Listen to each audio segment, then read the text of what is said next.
back to B, where I tell Bible stories and to beauty, aka my makeup.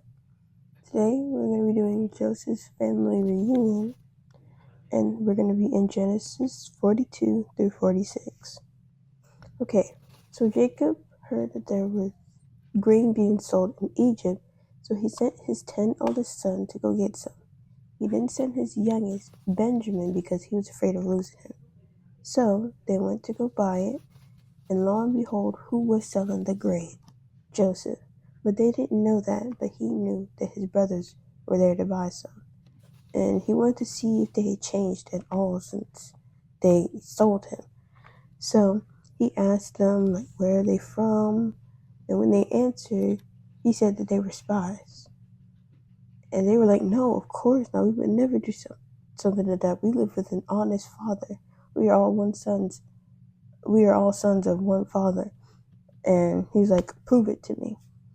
He said, Joseph said that he'll keep one of the brothers, and the rest can go back. But they can't come back until they bring the youngest son back. Because the brothers had mentioned that they have a younger brother.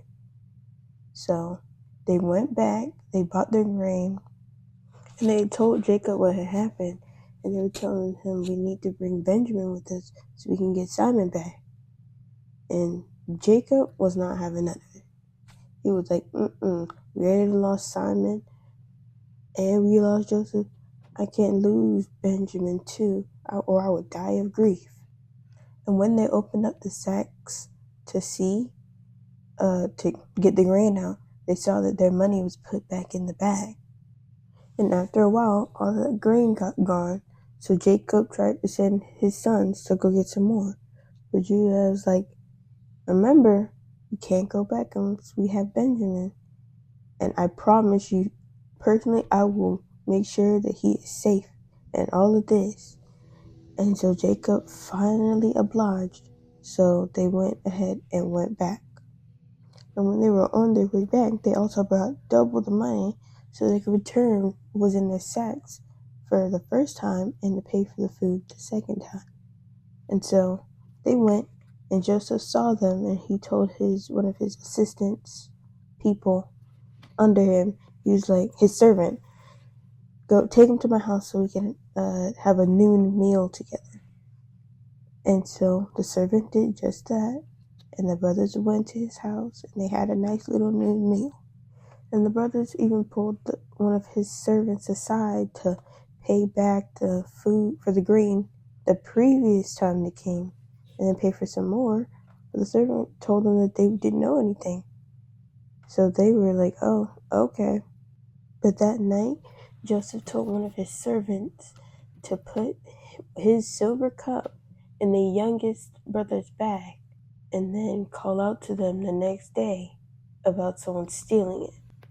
And so the next day, they were not kicked out, but they were taken out so they could go on their way back to Canaan with their father.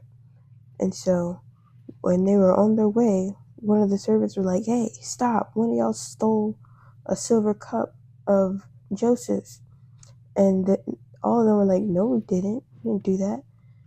And they kept doubting that they had taken anything.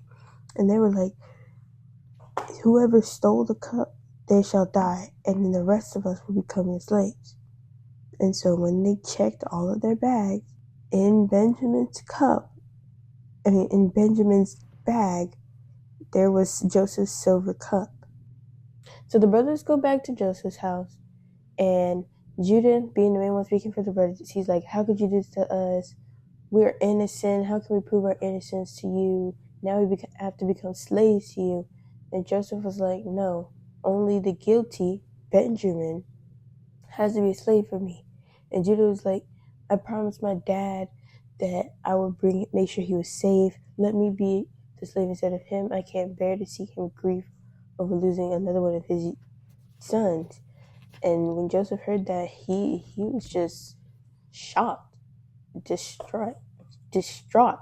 And so he revealed to them, I'm Joseph, I'm your brother. And he started to cry too.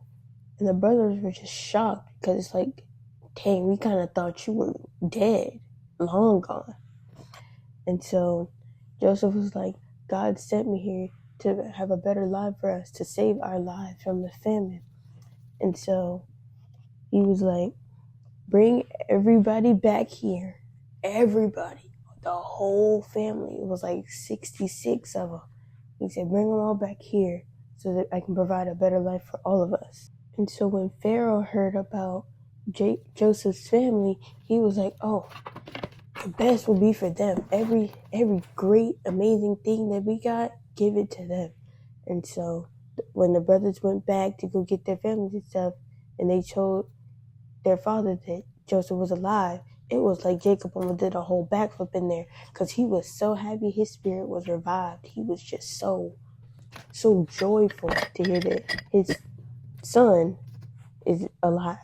And so they came back and Pharaoh provided everything for them. All right, that was the end of this episode. I hope to see you on the next episode. All right, bye.